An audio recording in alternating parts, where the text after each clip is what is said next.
فقد السيد إبراهيم الغمر ملاذ يلتجئ إليه القاصدون.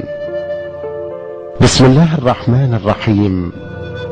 إنا أعطيناك الكوثر فصل لربك وانحر إن شانئك هو الأبتر. صدق الله العلي العظيم.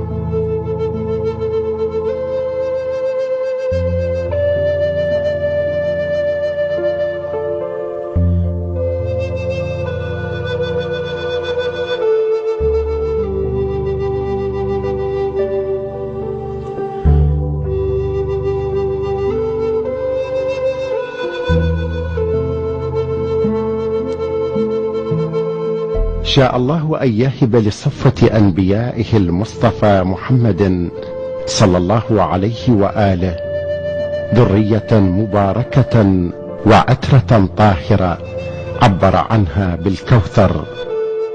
وقد أصبحت هذه الذرية موضع احترام وتقديس عند عامة المسلمين، إذ أنها تمثل منبعها وأصلها الرسول الأعظم صلى الله عليه وآله.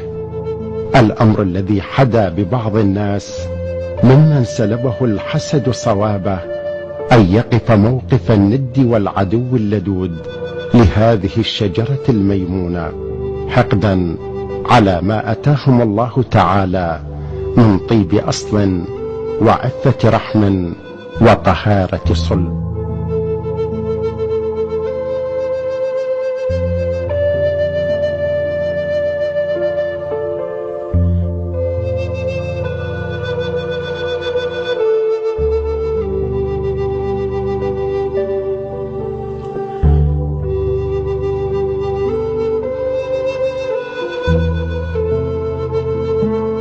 وبعد مناورات تاريخية معلومة من بني أمية على العلويين، استقر رأي أبي العباس السفاح أول الخلفاء العباسيين على ضرب أبناء عمه العلويين بكل ما أوتي من قوة، خصوصا أبناء الإمام الحسن عليه السلام، وبالأخص محمد وإبراهيم ولدي عبد الله المحض ابن الحسن المثنى ابن الإمام الحسن الزكي عليه السلام.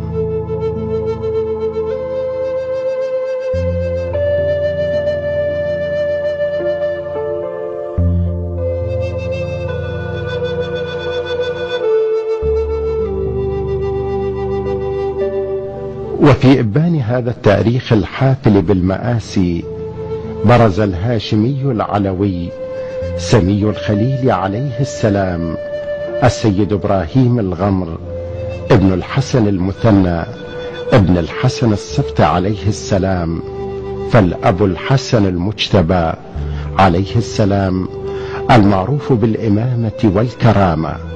وأما الأم فهي فاطمة بنت الحسين الشهيد عليه السلام السيدة الفاضلة النقية الطاهرة.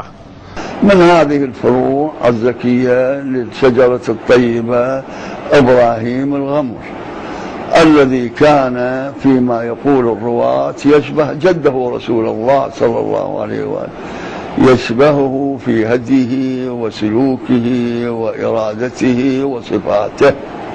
هذا البطل العظيم الذي أراد أن يحمي المظلومين ويقوم برعاية الفقراء والمساكين، ولا يدع ظلا للفقر في الدولة الإسلامية.